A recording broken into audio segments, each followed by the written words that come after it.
Namaskar and thank you very much for joining me on Frankly Speaking. Tonight we have with us Mr. JP Nadda, the BJP president, who's fresh, looking bright after a victory in Bihar. Mr. JP Nadda. Thank you very much. And in COVID times with 6 feet distance, we are meeting here after this victory. Nadda ji, ये victory किसकी है? नरेंद्र मोदी की है, क्योंकि नीतीश कुमार को तो आपने आधा और उनका कद कुछ छोटा कर दिया और उनके ऊपर से चिराग पासवान। तो ये जो विक्ट्री है, ये इश्यूज की विक्ट्री है या ये एक नेक एंड नेक रेस में थोड़ा सा एडवांटेज आपको मिला? नहीं, ऐसा नहीं है। सबसे पहली बात तो ये है कि इस विक्ट्री में एनडीए का पूरा सहयोग रहा है, सभी लोग इसमें इन्वॉल्व रहे हैं। नरेंद्र मोदी जी की स्कीम्स नीचे ज़मीन पर लोगों ने बहुत पसंद की और नरेंद्र मोदी जी के लिए उन स्कीम्स को मोहर एक तरीके से इस चुनाव ने लगाया है।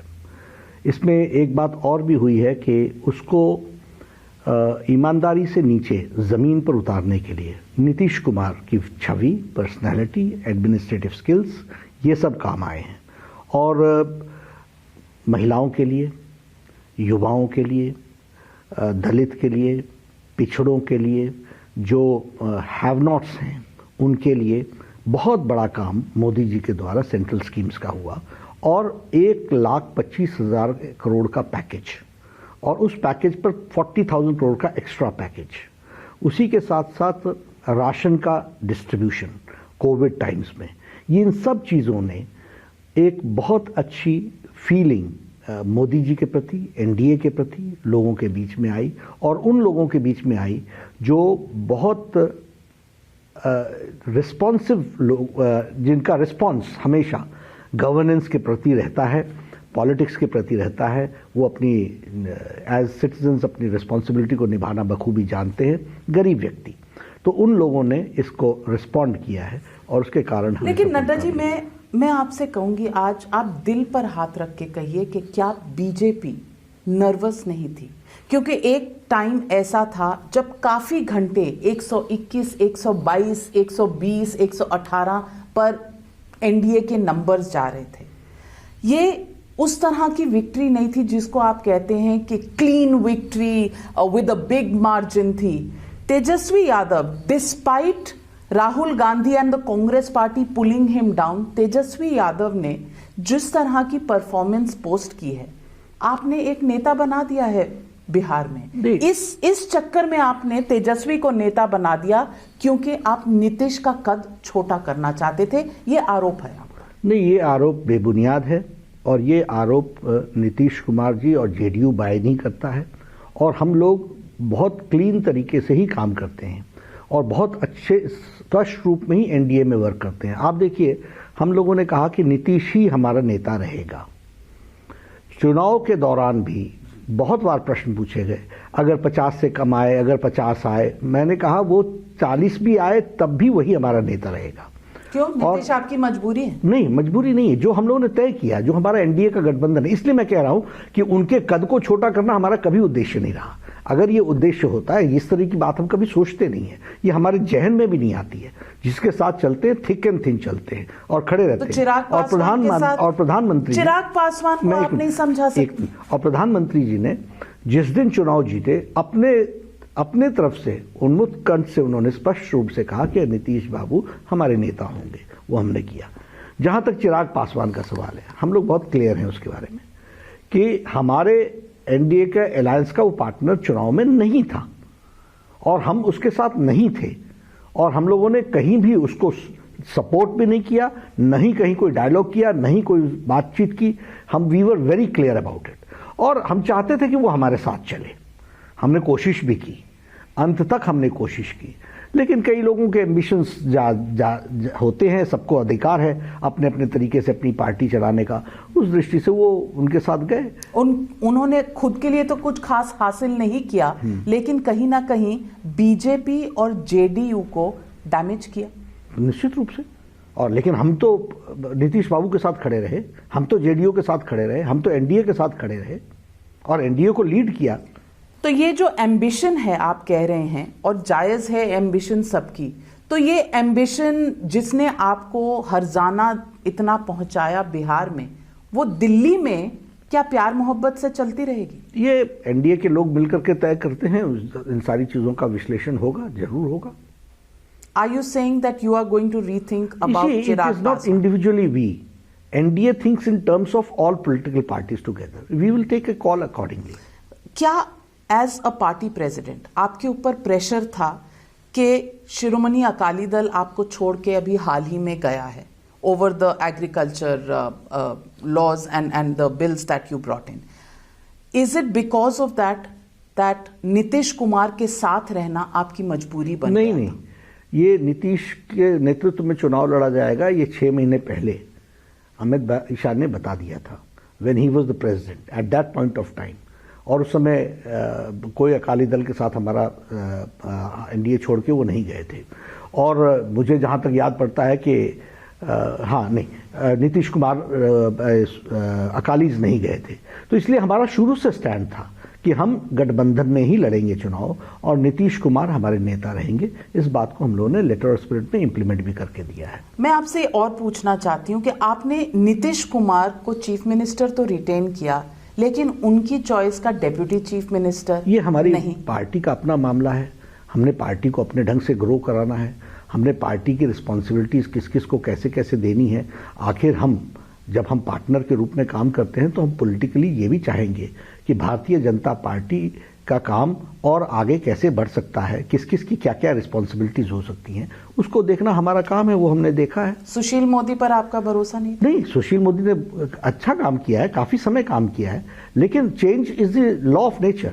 हमारे यहाँ परिवर्तन हमेशा, we look for the younger people, we look for new people to join us. तो वो हम लोगों ने but you look for younger people and you look for alternatives when you are not happy with the present arrangement. नहीं, ऐसा it is not that.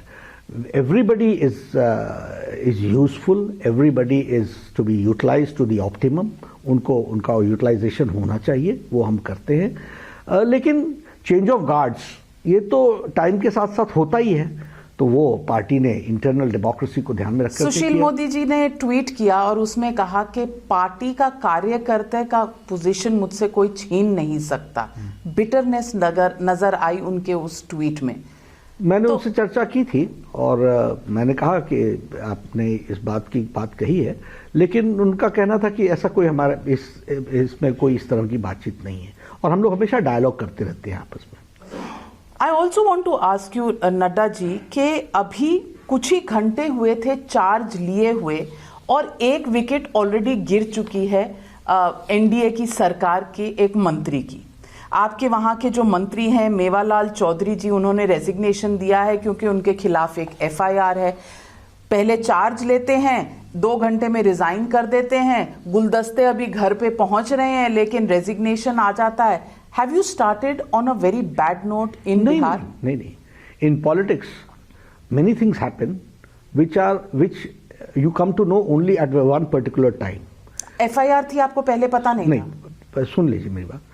Intention is very important.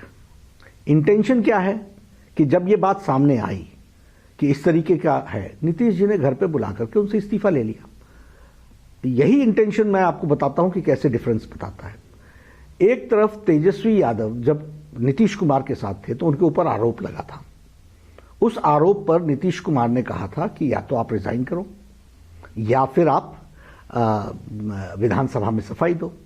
उन्होंने दोनों करने से इनकार कर दिया। वो रीजन बना सरकार के जाने का और उसको आपने नेता बना दिया। ये आपकी इंटेंशन बताती है और हमारी इंटेंशन ये बताती है कि हमको जब भी ध्यान में आया एक्शन तुरंत हुआ, उनसे इस्तीफा ले लिया गया। मैं आपसे पूछना चाहती हूं, आप हमेशा कहते हैं कि BJP is a party with a difference, corruption के साथ जीरो टॉलरेंस है, ये प्रधानमंत्री ने खुद कहा था। मैं ये पूछना चाहती हूं कि एफआईआर एग्जिस्टेंट थी इस मंत्री के खिलाफ, ये सबको पता था क्योंकि ये एफआईआर तब की है जब वो वाइस चांसलर थे बिहार एग्रीकल्चर यूनिवर्सिटी के। अग्रीड, लेकिन ध्यान में नहीं था। एफआईआर थी, ध्यान में नहीं था। हो जाता है, लोग अपने एफिडेविट में फाइल करते हैं सर जब एमएलए का इलेक्शन। मैं मान गया, लेकिन जब ध्यान में लाया गया, एक्शन लिया गया। Intention is very important. Are you saying कोई ड्यू डिलिजेंस नहीं होती है जब मंत्री पद के लिए लोग? Sometimes it happens. अब जितने प्रेशर्स में हम लोग काम करते रहते हैं, शाम तक लिस्ट देनी है। हाँ, कई बार हो जाती है, गलती हो जाती है, कई बार ऑर्डर में गलती हो जाती है, कई बार नाम में गलती हो जाती है, हो जाता है। लेकिन हाँ, जानकारी आने के बाद उस पर टिके रहना वह बताता है कि इंटेंशन ठीक नहीं है। उनका इस्तीफा ले लेना और उनका इस्तीफा दे देना यह बताता है कि सुशासन के तरफ हम कमिटेड हैं। एक तरफ तेजस्वी यादव सवाल उठा रहे हैं और दूसरी तरफ कुछ ऐसे वीडियोस वायरल हुए हैं जिसमें लालू प्रसाद यादव जी जो कन्विक्टेड हैं और जेल की सजा काटने का उन पर जजमेंट है, वहां दिखाया जा रहा है कि रिम्स के डायरेक्टर के बंगलों में उनको रखा गया है और डायरेक्टर जो है वो खुद गेस्ट हाउस में रह रहे हैं। ये कहाँ का इंसाफ है? क्या लोग, जो आम आदमी है वो कहता है कि ये तो सिर्फ इंडिया में ही हो सकता है, it happens only in India, के नेताओं के साथ जेल की कन्विक्शन भी कोई मायने नहीं रखती। ये कब हुआ, कब गए वो डायरेक्टर के घर में? जब हिरेंस की सरकार आई, सोरेन की सरकार आई, उसके पहले तो नहीं गए थे वो। यही होता है डिफरेंस। जो लोग गवर्नेंस के साथ नेपोटिज्म करते हैं, पॉलिटिक्स करते हैं गवर्नेंस के साथ, उसका ये इम्पैक्ट होता है। और इसको जो भी लॉ इन्फोर्सिंग एजेंसीज हैं उनको ये ध्यान में लेना चाहिए, जो भी जुडिशियल इन्फोर्सिंग एजेंसीज हैं उनको ये ध्यान में लेना चाहिए। पर I can say one thing, मैं स्वास्थ्य मंत्री था, वो यहाँ आए थे एम्स में, उनकी पूरा इलाज कराया गया था, लेकिन इलाज कराने के बाद यहाँ आरामगाह नहीं होगा, रांची गए और रांची में रिम्स में रह रहे थे। और हमने कोई, जिसको कहते हैं द्वेषपूर्ण तरीके से नहीं, जो लॉ एंड ऑर्डर कहता, जो लॉ कहता है वो इंप्लीमेंट किया गया। हिरेन की सरकार आई, लॉ इन्फोर्सिंग एजेंसीज लूजन हो गई, ढीली पड़ गई, शिथिल पड़ गई, और इसी का नतीजा है ये आप जो आप कह रहे हैं। तो कहीं ऐसा नहीं लगता कि आम आदमी के लिए लॉ अलग है, नेता के लिए लॉ अलग है? स्टेट से स्टेट में अगर आप जाइए तो लॉ बदलता चला जाता है। 5-6 स्टेट्स हैं जो खड़े होके कहते हैं हम सीबीआई को नहीं देंगे केस, क्योंकि सीबीआई बीजेपी का पिट्ठू है। इसीलिए भारतीय जनता पार्टी के राष्ट्रीय अध्यक्ष के रूप में ये मेरी जिम्मेवारी बनती है कि आने वाले समय में सब जगह भारतीय जनता पार्टी की सरकारें बने। इसलिए क्योंकि देश के लिए आवश्यक है, इसलिए क्योंकि वो समाज के लिए आवश्यक है, इसलिए कि देश सुरक्षित रहे मोदी जी के नेतृत्व में, इसलिए आवश्यक है। And it is my responsibility, I will see to it. हम इस रास्ते में मेहनत करेंगे। और ये आज का नहीं, आप देखिए, मैं आपको बताता हूं, मोदी जी ने उस दिन अपने वक्तव्य में कहा, यही बिहार था ना जहां चुनाव के पहले बेड्स खाली करा दिए जाते थे क्योंकि वायलेंस होती थी। यही बिहार है आज। आज डेमोक्रेसी किस तरीके से वहां फल फूल रही है और बढ़ रही है, ये नीतीश कुमार का सुशासन बताता है। यही बिहार है जहां इलेक्शंस का मतलब होता था कि जितने भी एंटी सोशल एलिमेंट्स जेल के अंदर हैं वो सब पैरोल पर होते थे during elections. I have seen that, मैंने इस बात को देखा है। और आज तो हम कैसे सफल हुए हैं? हम इसलिए सफल हुए हैं कि 15 साल एनडीए के रूप में वहां सरकार चलाते चलाते डेवलपमेंट, जो एक समय में डेवलपमेंट, मैं सुनाना शुरू करूंगा तो बहुत बता सकता हूं। लालू कहते थे कि सड़क आ जाएगी तो पुलिस पहुंच जाएगा। लालू कहते थे तेल पिलावन लठिया भांजन, उन्होंने रैली बुलाई थी, लाठी के साथ रैली में आओ। क्या मैसेज देते थे वो बिहार के लोगों को? और वहां से उठ करके आज उनके बेटे को भी डेवलपमेंट की बात करनी पड़ रही है। ये मोदी जी ने सिखाया है, ये एजेंडा मोदी जी ने सेट किया है। ये डेवलपमेंट और बिहार के लोगों की आकांक्षाओं को सही रूप देने का काम किया है तो मोदी जी ने किया है। तो नड्डा जी, मैं आपसे पूछना और इसलिए हमारी ये जिम्मेवारी है कि हम उस स्टेट को उसी तरीके से प्रगति के राह पर चलाते रहें, वहां हमारी सरकार मजबूती से काम करे, और साथ ही साथ जहां हम नहीं हैं या जहां हम आ सकते हैं वहां हम आ करके इन चीजों को ठीक करेंगे। नड्डा जी, 2 सवाल। एक, तेजस्वी यादव ने बहुत बड़ा मुद्दा उठाया था अबाउट अनएम्प्लॉयमेंट।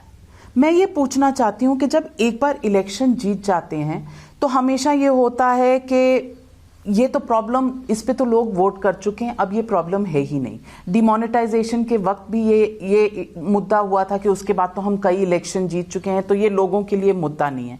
क्या आप समझते हैं कि अनएम्प्लॉयमेंट, क्या आप समझते हैं द इकोनॉमिक हार्डशिप्स जो हुई हैं बिकॉज पहले से ही इकोनॉमी स्लो डाउन पे थी और उसके बाद लॉकडाउन का भी इम्पैक्ट हुआ, माइग्रेंट लेबर क्राइसिस, क्या आप समझते हैं कि अब ये कोई भी मुद्दे मायने नहीं रखते क्योंकि एक इलेक्शन आप जीत गए? मायने रखते हैं, और इसके लिए मोदी जी ने जितना काम किया है पिछले 6 सालों में उसको हमको देखना चाहिए। देखिए, एम्प्लॉयमेंट एक होलिस्टिक अप्रोच में देखा जाता है। एम्प्लॉयमेंट देने का विषय जो है, अब मैं तेजस्वी पर क्या कहूं, मैं 10 लाख नौकरी दूंगा पहली कैबिनेट में ला करके। नौकरी ऐसी दी जाती है क्या? नौकरी हमेशा ऐसी दी जाती है कि एक फैक्ट्री लगेगी, उस फैक्ट्री में इतने जॉब्स क्रिएट होंगे, इतने इनडायरेक्ट होंगे, इतने डायरेक्ट होंगे, इतने एरिया को मिलेगा, इस तरीके से अपॉर्चुनिटी होती है। ये भी तब होता है जब लॉ एंड ऑर्डर ठीक हो, ये भी तब होता है जब नेता ईमानदार हो और आने वाले इन्वेस्टर को वेलकम करे। ये सारे फैक्टर्स वर्क करते हैं, तब जाकर के एम्प्लॉयमेंट आता है। अब आप मोदी जी की बात लीजिए, 54,000 रुपीज हमने नेशनल हाईवे में बिहार में दिया कि नहीं दिया? हर जगह पुल बन रहे हैं कि नहीं? एम्प्लॉयमेंट किसको मिल रही है? एम्प्लॉयमेंट जनरेशन हो रही है कि नहीं हो रही है? हम लोगों ने 16,000 करोड़ रुपीस स्पेंड किया इलेक्ट्रिसिटी में, एम्प्लॉयमेंट जनरेशन हो रही है कि नहीं हो रही है? हम लोगों ने 172 crore have been spent on fisheries, employment हो रही है कि नहीं हो रही है? मखाना इंडस्ट्रीज को डेवलप करने के लिए हम लोगों ने वहां पर एक स्पेशल पैकेज दिया, एम्प्लॉयमेंट होगी कि नहीं होगी? ये तरीके हैं, और ये तरीके तब हैं जब नीतीश बाबू का सुशासन साथ में है, और उसके साथ साथ तो अगर सब कुछ इतना अच्छा था नीतीश बाबू के साथ, तो नीतीश बाबू की इतनी सीटें कम क्यों हुई? नंबर 1 एंड नंबर 2, आप 74 पे वो 43 पर, नीतीश कुमार चीफ मिनिस्टर, क्या बीजेपी का काडर चीफ मिनिस्टर नहीं चाहता अपना वहां पर? देखिए, चुनाव के जीत हार के कारण कई होते हैं, लेकिन नीतीश कुमार का 15 साल का सुशासन का फैक्टर अनचैलेंज्ड है। इसलिए मैं कह रहा हूं कि उनका सुशासन अनचैलेंज तो तब होता अगर सीटें बढ़ती। चुनाव के नतीजे कम आने के बहुत से कारण हो सकते हैं, लेकिन किसी ने उन पर आरोप नहीं लगाया है। यह है उनका सुशासन, यह है उनकी स्ट्रेंथ। इस स्ट्रेंथ को हमको समझना चाहिए, और इसको साथ लेकर के चलते हुए बिहार में मोदी जी जो पैसा दे रहे हैं वो बिल्कुल नीचे तक इंप्लीमेंट हो जाए, इसकी हमको चिंता। नड्डा जी, मैं आपसे पूछना चाहती हूँ, और ये सवाल मुझसे कई लोगों ने पूछा बिहार में, कि ये जो अब आपने नीतीश कुमार को बनाने का चीफ मिनिस्टर वादा किया था और बनाया भी, क्या ये 5 साल का वादा है या 1-2 साल के बाद नीतीश कुमार दिल्ली आ जाएंगे और बीजेपी का कोई अपना नुमाइंदा चीफ मिनिस्टर होगा? ऐसी संभावनाएं मैं नहीं देखता हूं। हम जो वायदा करते हैं वो पूरे 5 साल के लिए करते हैं।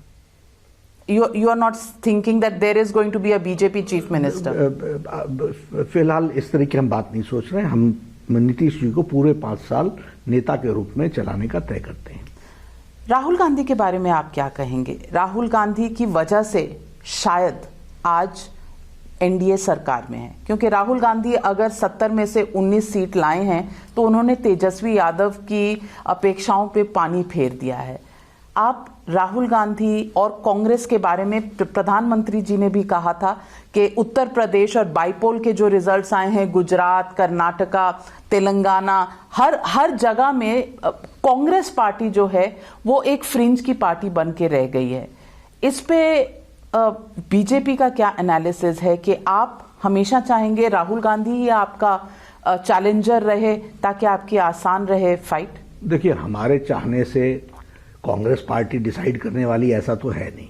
ये उनका विषय है, ये उनकी पॉलिटिकल पार्टी को तय करना है। हमारा मानना ये है कि अनप्रिंसिपल्ड पॉलिटिक्स करके आगे नहीं बढ़ा जाता है। गलत चीज़ों को साथ में रख करके स्वार्थ के साथ राजनीति, लोक सेवा नहीं होती है।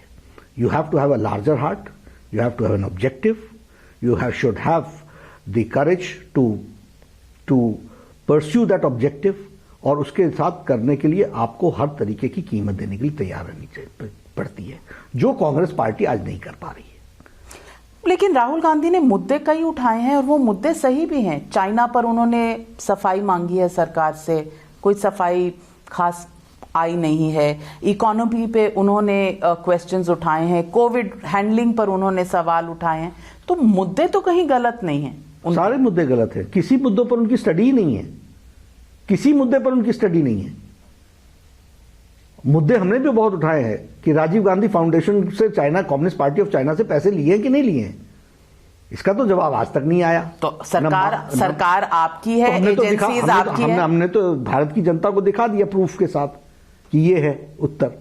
नहीं तो एक कमिटी भी सेटअप हुई है। What is the finding? आपने तो कई केसेस रॉबर्ट वाड्रा के खिलाफ भी उठाए थे, राहुल गांधी, सारे चल रहे हैं लीगल प्रोसेसेस 6.5 साल हो गए हैं। नाविका जी, जिस तरीके का हमारा लीगल प्रोसेस होता है उस सारे प्रोसेस में लोग अपने प्रोसेसेस को एग्जॉस्ट करते हैं कि नहीं करते हैं? We have, it's a democratic country, we have to give them the liberty to utilise all the opportunities which they do in the legal process.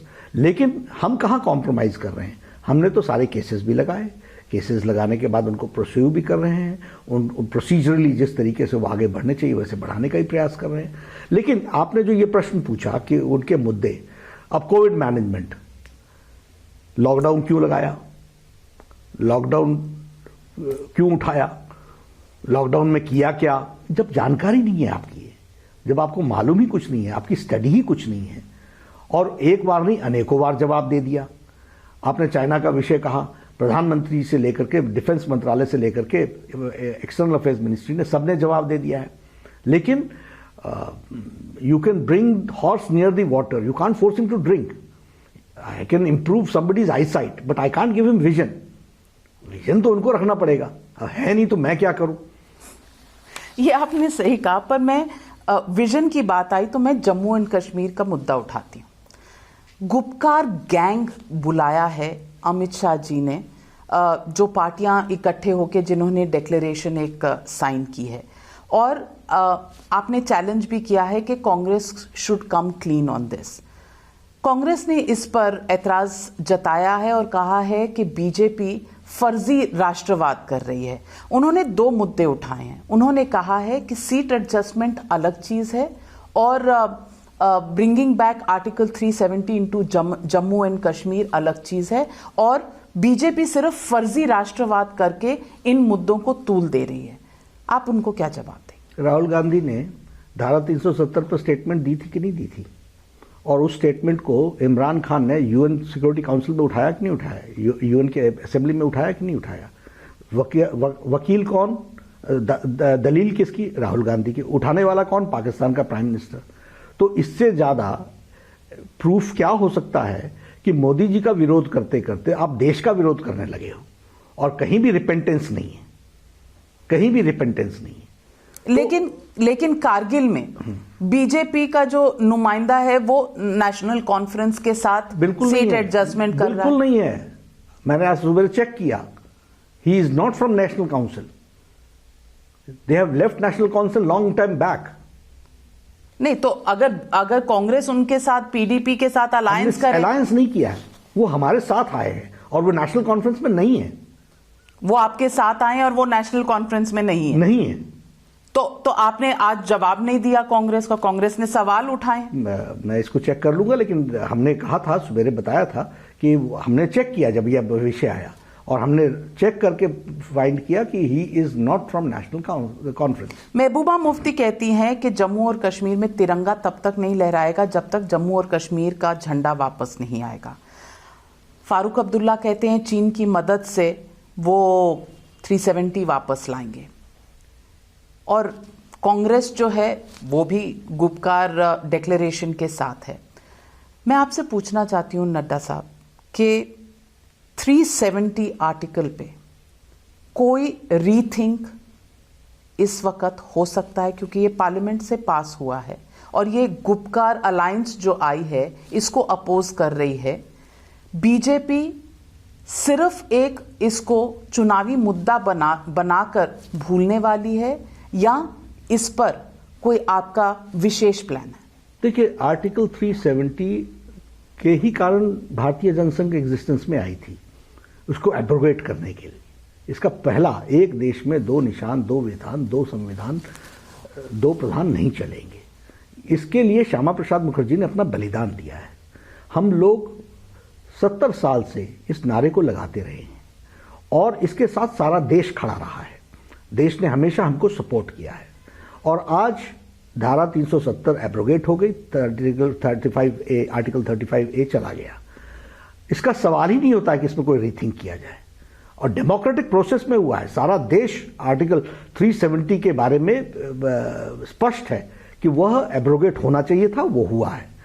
जो लोग उसका विरोध कर रहे हैं ये वो लोग हैं जिन लोगों ने राजनीति में सेल्फ को इंपॉर्टेंट समझा है और सेल्फ के साथ साथ विरोध करते करते देश का विरोध करने लगते हैं। इसलिए इस गुपकार गैंग के जो आप विषय बोल रही हैं, इसका पुरजोर विरोध होना चाहिए और जो लोग इनके साथ जुड़े हुए हैं उनको अपना स्टैंड क्लियर करना चाहिए। पर नड्डा जी, जिनको आप ये गैंग के मेंबर्स कह रहे हैं, ये कभी ना कभी आपके साथ अलायंस में थे। फारूक अब्दुल्ला और नेशनल कॉन्फ्रेंस वाजपेयी जी के समय में आपके साथ अलायंस में थे, वो मंत्री भी थे एनडीए की सरकार में। महबूबा मुफ्ती के साथ आपने सरकार चलाई है। बिल्कुल ठीक। तो आज वो गैंगस्टर हैं और कल वो आपके मित्र थे। देखिए, दो बातें समझने की हैं। पहली बात तो ये है कि जहां तक एनसी का सवाल है या महबूबा मुफ्ती का सवाल है, जब स्टेट का इलेक्टोरेट इस तरीके का उसने वर्डिक्ट दिया जिसमें स्टेट इंटरेस्ट में हमको सरकार बनानी आवश्यक थी, तो हमने उनके साथ सरकार बनाई। जिस समय हमको ध्यान में आया कि national interest are being compromised because of the state government, हमने अपने आप को उससे हटा लिया। दूसरी बात, गैंग शब्द का प्रयोग कब हुआ? जब एक ने कहा कि हम चाइना की, इंशाअल्लाह चाइना हमको मदद करे, और तब हम आर्टिकल 370 को हटाएं। इस स्टेटमेंट के बाद क्या रह जाता है, क्या बोलना को रह जाता है? उसी तरीके से महबूबा मुफ्ती ने कहा कि मैं जब तक ये झंडा नहीं है तब तक मैं भारत के झंडे को नहीं मानती हूं। तो आपने अपने इंटेंशंस, अपने मंसूबे क्लियर किए हैं, और ऐसी स्थिति में आप गुपकार गैंग तो है ही है, लेकिन उसका पुरजोर विरोध भी होगा। इस बात को हमको ध्यान में रखना चाहिए। और इसके साथ साथ कांग्रेस मिली हुई है, ये भी हमारे ध्यान में है। नड्डा जी, लोगों का कहना यह है कि आपने शायद सोचा था कि ये लोग बॉयकॉट करेंगे इलेक्शंस और एक वॉकओवर मिलेगा बीजेपी को। अब ये सारे इकट्ठे आ गए हैं तो बीजेपी के लिए इतना स्मूथ रनिंग नहीं होगा जो डिस्ट्रिक्ट के इलेक्शंस हैं, इसीलिए आपने इनको गैंगस्टर बुलाना शुरू कर दिया। ऐसा नहीं है, आप सब मिलकर के लड़िए। बहुत बार हमारे खिलाफ आप लड़े हैं, बहुत बार उसके बावजूद भी हम जीते हैं। और चुनाव के नतीजे तो डेमोक्रेटिक फोर्सेस में डिपेंड करते हैं ना। जो डेमोक्रेसी में नंबर गेम होता है, उस नंबर गेम में कोई जीत भी सकता है, कोई हार भी सकता है, लेकिन आइडियोलॉजी के साथ, देश के साथ कॉम्प्रोमाइज नहीं करना, ये भारतीय जनता पार्टी का लक्ष्य है। और एनडीए की सरकार मोदी जी के नेतृत्व में इसको लेटर और स्पिरिट में पूरा करेगी। तो बंगाल में अगर तृणमूल कांग्रेस और लेफ्ट इकट्ठे आ जाएं और आपके खिलाफ लड़े, एक पूरा अलायंस बन जाए, क्योंकि हर तरफ हमने ये देखा है कि ऑपोजिशन इकट्ठे हो जाती है आपके खिलाफ, और ये सिर्फ एक अलायंस नहीं होगी आपके खिलाफ प्रशांत किशोर भी होंगे। प्रशांत किशोर जिन्होंने आंध्र प्रदेश में जगन रेड्डी को इलेक्शन जिताया है, इससे पहले वो पहले नीतीश कुमार के साथ थे लेकिन बाद में अलग हो गए। अरविंद केजरीवाल को दिल्ली में आपके खिलाफ इलेक्शन लड़ाया, अब वो ममता बनर्जी के साथ हैं। तो ये अलायंस पार्टनरशिप जो होगी वो लेफ्ट की होगी, कांग्रेस की होगी, तृणमूल की होगी, प्रशांत किशोर की होगी। देखिए, सबसे पहली बात तो ये है नाविका जी कि ये लोग इकट्ठे हो रहे हैं, इसका मतलब बीजेपी की ताकत तो समझ रहे हैं ना। बीजेपी ने वहां ग्राउंड गेन कर लिया है। ममता की जमीन खिसक चुकी है, ममता दीदी की जमीन खिसक चुकी है। वो किसी के साथ भी अलायंस करना चाहिए, प्रजातंत्र राज है, हम किसी को रोक नहीं सकते हैं। आप करिए जो अलायंस करना है, लेकिन बंगाल की जनता ने मोदी जी के विकास को मुहर लगाने का, आप कहते हैं करप्शन के केसेस, नारदा, शारदा, रोज वैली, ये कोई भी करप्शन का केस कहीं कंक्लूजन पे नहीं पहुंचा। वो राजीव कुमार उनका जो कोई केस विड्रॉ हुआ है क्या? सब केसेस चल रहे हैं। ठंडे बस्ते में भी, ठंडे बस्ते में नहीं। ये देखिए क्या होता है कि लीगल प्रोसीजर्स ऐसे होते हैं जिसमें लोगों को लीगल ऑल्टरनेटिव्स लेने का अधिकार होता है। वो लीगल ऑल्टरनेटिव्स वो लेते हैं, लेकिन ठीक है, लॉन्ग प्रोसेस है, लेंदी प्रोसेस है, थोड़ा एग्जॉस्टिंग भी होगा, लेकिन सबको बुक्स पे लाया जाएगा और सबके खिलाफ एक्शन होके रहेगा। नड्डा जी, मैं आपसे एक और सवाल पूछूंगी। जो बंगाल में अक्सर देखा जाता है कि चीफ मिनिस्टर और governor are at loggerheads virtually every morning. कोई ट्वीट गवर्नर की तरफ से आता है, फिर रिस्पांस ममता जी की तरफ से आता है, फिर कोई ट्वीट ममता जी की तरफ से आता है, रिस्पांस गवर्नर की तरफ से आता है। जो फेडरल सिस्टम में विश्वास रखते हैं वो इस तरह का डिस्प्ले करते हैं। Are you pushing for president's rule? You know, this is a question many people ask. No, देखिए, ममता जी को रूल ऑफ लॉ में विश्वास ही नहीं है। जिस तरीके से वो फंक्शन कर रही हैं, जिस तरीके से उनका काम करने का तरीका है, वह बहुत बंगाल के लिए तो हानिकारक है ही है, लेकिन पॉलिटी के लिए भी हानिकारक है। मसलन हम इसको लागू नहीं करेंगे, हम नहीं मानते, हम आपको नहीं बताएंगे कि यहाँ कितने डेथ्स कोरोना से हुए हैं। ऐसे देश चलता है क्या? हम आपको नहीं बताएंगे कि कितने डेंगू के केसेस हुए हैं। ये क्या ऐसे देश चलता है क्या? हम तो आपको रिस्पॉन्ड नहीं करेंगे। सेंट्रल टीम भेजते हैं तो सेंट्रल टीम जाओ गेस्ट हाउस में बैठ जाओ, और वो भी गेस्ट हाउस में बैठो सेंट्रल एजेंसी के किसी गेस्ट हाउस में, हम तुमको एंटरटेन नहीं करते हैं। ये रूल ऑफ लॉ है, ये रिस्पेक्ट है, ये फेडरलिज्म है। पर ये तो काफी स्टेट्स कर रही हैं। CBI is not welcome. इसीलिए मैं कह रहा हूं कि हम सब लोग इन्हीं बातों को लेकर के भारत की जनता को समझाते हुए, बताते हुए, भारतीय जनता पार्टी मोदी जी के नेतृत्व में आगे बढ़ती जा रही है। और हर जगह हम अपने आप को अपने विचारधारा के माध्यम से जो सच है उसको बताते हुए बढ़ने का प्रयास कर रहे हैं। लेकिन आज ये हालत है, और हम जानते हैं कि आने वाले समय में बंगाल में भारतीय जनता पार्टी की सरकार बनेगी, वहाँ रूल ऑफ लॉ आएगा, वहाँ सुख शांति आएगी, वहाँ स्टेट स्पॉन्सर्ड जो पुलिस एक्शंस हैं वो नहीं होंगे, लोग प्रजातंत्र में खुली सांस ले सकेंगे, उनका डेवलपमेंट होगा, उनको विकास का रास्ता मिलेगा, आयुष्मान भारत में उनको हेल्थ कवरेज मिलेगा। They have been deprived of health facility of 5 lakh rupees to people who belong to the marginalised section of this society. ये हालत ला करके खड़ी कर दी है फॉर जस्ट सेल्फिश इंटरेस्ट, क्योंकि मोदी जी की स्कीम है। मतलब आप बंगाल के लोगों को बंगाल के विकास से वंचित रख रहे हो फॉर पॉलिटिकल एंड्स। ममता जी, आपको कौन माफ करेगा? और ये सब बातें हम क्या जाकर के बंगाल की जनता में बताएंगे नहीं क्या? मैं आपसे एक और अलायंस पार्टनर की बात करूंगी, वो है, और ये लोग इकट्ठे हों, हमें कोई आपत्ति नहीं है, AIMIM। ये बीजेपी की बी टीम कहलाती है। AIMIM ने कांग्रेस से ज्यादा सीटें मुस्लिम बेल्ट में ली हैं बिहार में, और अब उन्होंने ओपन चैलेंज दिया है ममता बनर्जी को। मैं आपसे पूछना चाहती हूं, AIMIM बीजेपी की बी टीम है क्या? देखिए, हम कभी भी कोई बी टीम लेकर नहीं चलते हैं, हम अपनी आइडियोलॉजी पर काम करते हैं। हमारा मानना यह है कि चाहे AIMIM ओवैसी साहब की पार्टी हो, चाहे वो हमारे जो माले के बिहार के पार्टनर्स हैं, ये सब समाज के लिए घातक हो, दिक्कत देने वाले हैं, समाज के फैब्रिक को तोड़ने वाले हैं। और माले तो की नक्सल एक्टिविटीज को से सब लोग, लेकिन कितनी सक्सेस मिली है, ये भी एक मैसेज देता है। ये मैसेज नहीं देता है, ये बताता है कि कांग्रेस पार्टी और आरजेडी ने जिसको 30 साल जिस आइडियोलॉजी को नस्तो नाबूद कर दिया था, उसको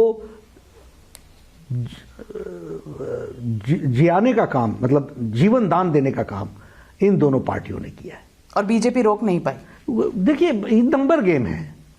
इस नंबर गेम में हम क्या कर सकते हैं? हम तो लोगों को एजुकेट ही करेंगे ना। अब हमारे ध्यान में आया है, yes they are challenge for us, for the ideology, for the nation, for the country, we will take care of it.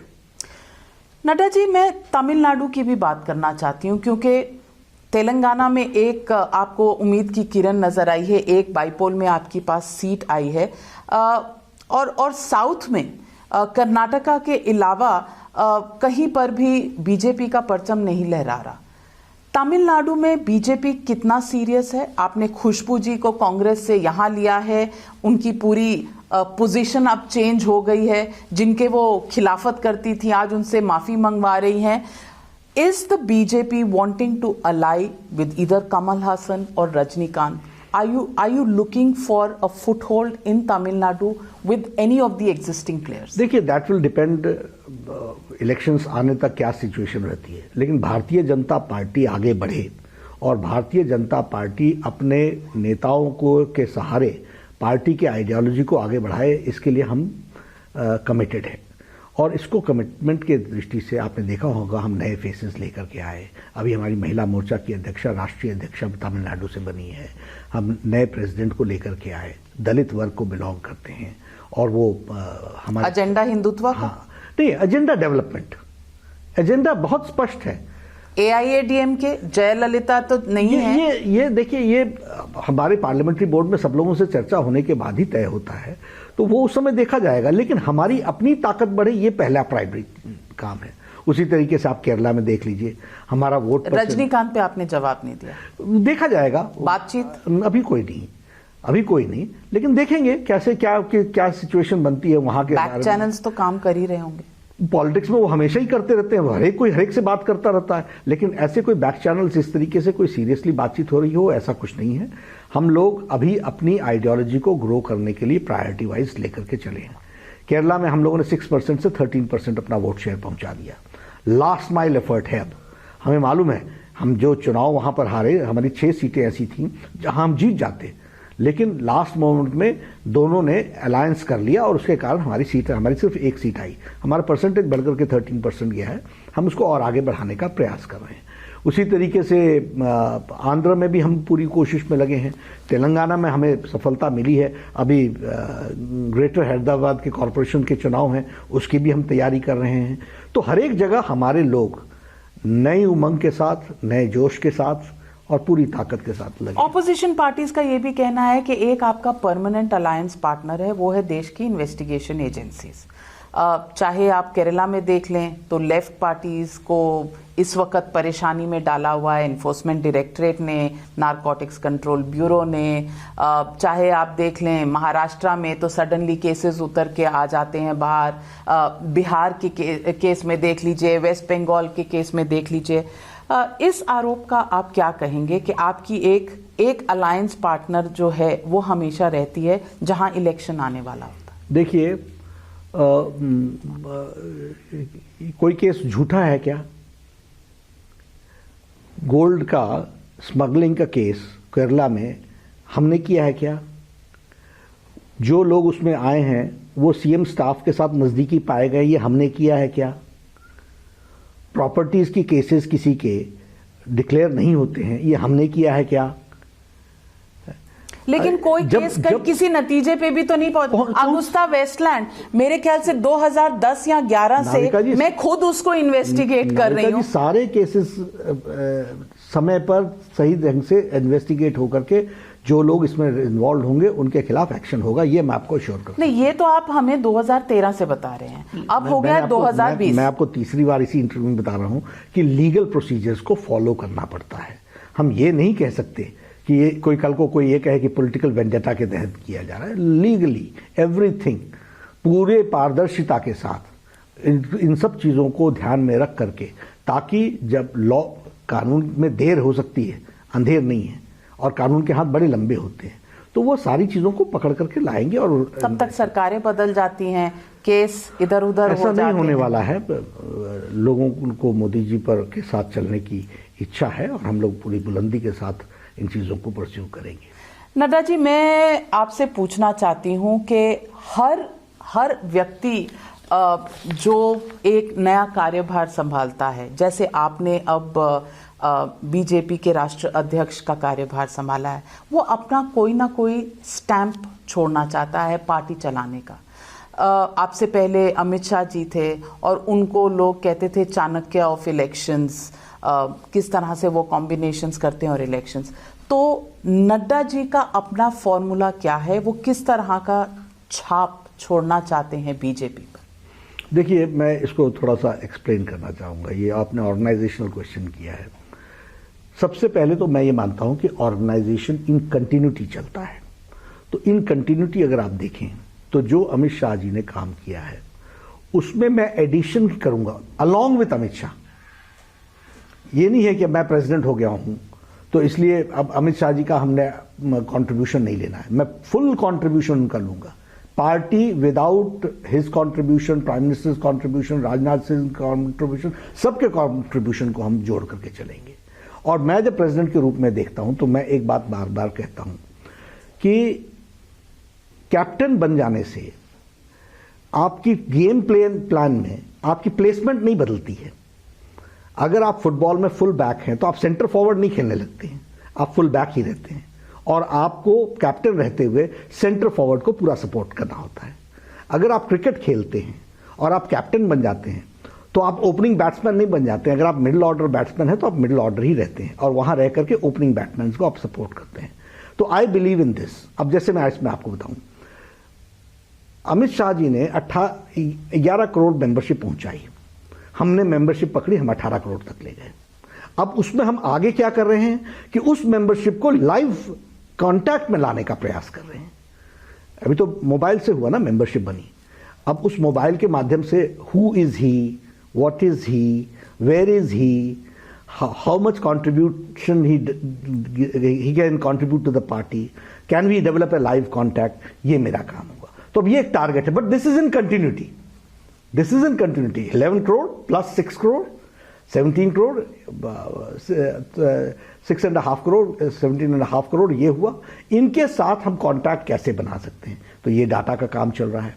उसी तरीके से बूथ में उन्होंने 10 लोगों को खड़ा करने का जो काम किया, 10 लोगों से आगे दलित का अलग ग्रुप बने, बाकी हमारी विमेन का ग्रुप बने, उसको कैसे और कंसोलिडेट किया जा सकता है, इसके लिए हमको काम करना है ताकि वो बूथ सिर्फ पेपर पर नहीं रहे, पेपर से आगे बढ़कर के इम्प्लीमेंटेशन में आए।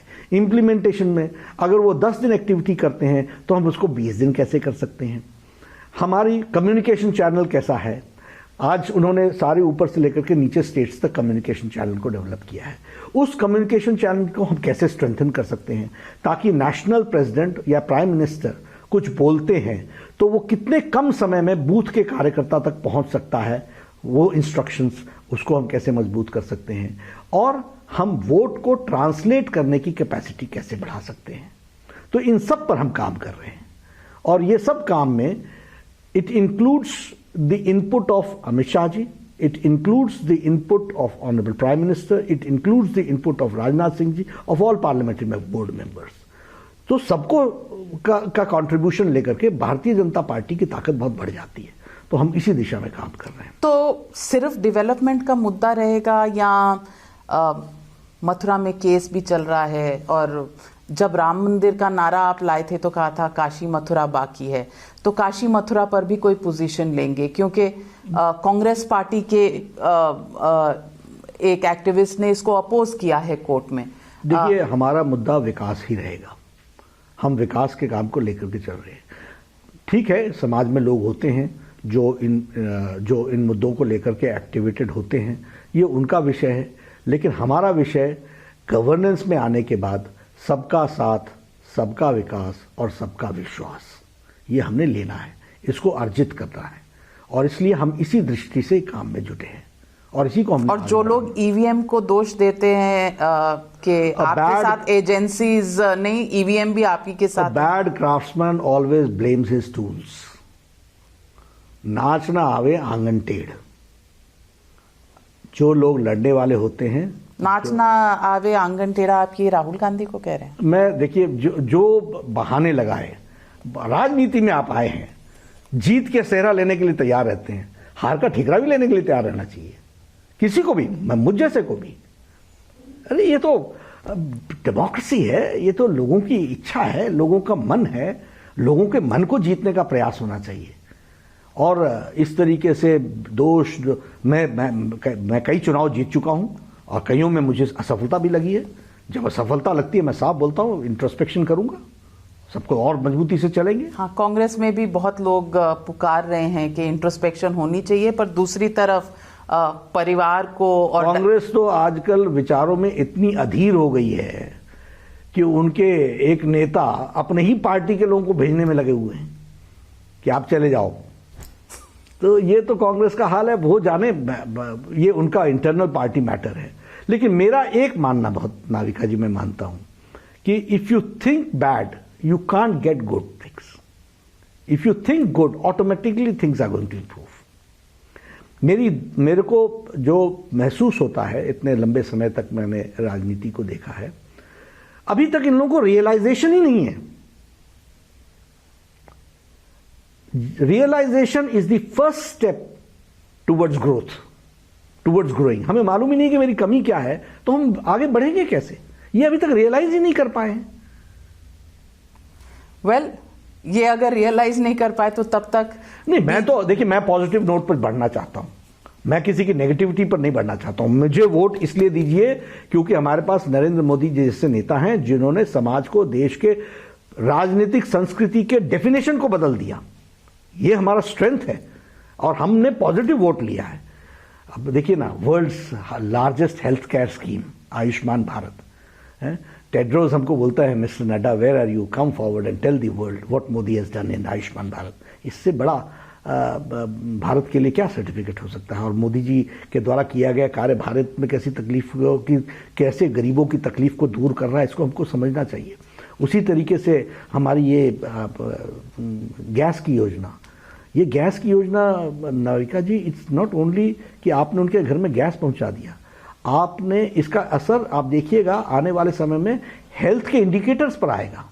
महिलाओं के पल्मोनरी डिजीजेस कम होंगी, उनके फेफड़े खराब हो जाते थे, तो बहुत बड़ा सशक्तिकरण का मामला है। ये स्वच्छता अभियान ही नहीं है, मुझे एग्जैक्ट नंबर्स नहीं मालूम है, लेकिन मोर देन 3 करोड़ ऑफ इज्जत घर हैव बीन बिल्ट। हमने महिलाओं को मोदी जी ने कितना एम्पावर किया है, कैसे जीती थी गांव में, सूर्यास्त और सूर्योदय का इंतजार करती थी। तो these are the issues which we have to understand. इसलिए हम पॉजिटिव नोट पर लोगों का दिल जीतना चाहते हैं। Well, Nada ji, on that note, I'd like to thank you for joining me on Frankly Speaking. Many questions still remain. मेरे ख्याल से पार्ट 2 ऑफ फ्रैंकली स्पीकिंग हम जरूर करेंगे एंड मैं आपसे फिर दोबारा आपके सामने आऊंगी। कई सवाल लोगों के, कई सवाल ऑपोजिशन के और ऑफ कोर्स कई सवाल हम पत्रकारों के। We'll be back again. Thank you very much for joining me on Frankly Speaking. Pleasure meeting, and I'll be always there to come for the interview. Thank you.